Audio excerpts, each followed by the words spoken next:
It's a good start, but it's going to be a long journey. And there's a lot of work to be done yet. This is just the beginning of a negotiation that could encompass a lot of very complex and difficult issues between the United States and North Korea that will include many of the major powers in that part of the world, whether they're talking about Japan, South Korea, Russia, China. But like I said, I think it was a good start and just the beginning of a long journey. This is just a joint statement. We could have had more.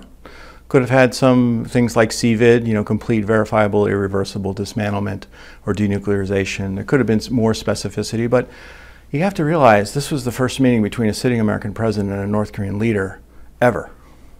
The hostility that's built up since 1950, 68 years, 65 years since the armistice took place. I mean, there's this amazing amount of distrust.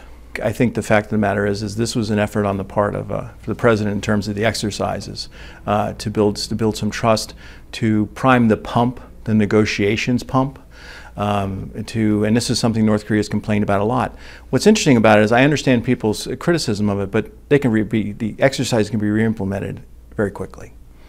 They can move, they can decide to take up these exercises again, and I'm sure there'll be consultations, or there were consultations with the Defense Department as to what effect this has on our readiness on the Korean Peninsula. But one of the things that people aren't talking about, I think they need to be talking about, is the fact we've had a significant reduction in tensions.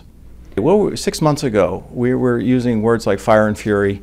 We were using words like preventive strike. The North Koreans were talking about turning Washington and Seoul into seas of fire. We're not hearing that rhetoric today. So the intentions, the capabilities are still there for military action, but the intentions seem to have changed and the tensions have reduced.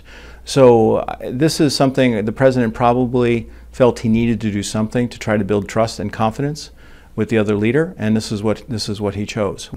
The previous administration made no progress in dealing with the North Koreans, this is a concern. I'm concerned about human rights in North Korea, but I'm also concerned about the nuclear issue. The president is trying to build a relationship. My analysis of him is that he feels that personal relationships are important in moving forward on these difficult issues, and I think he's trying to do that.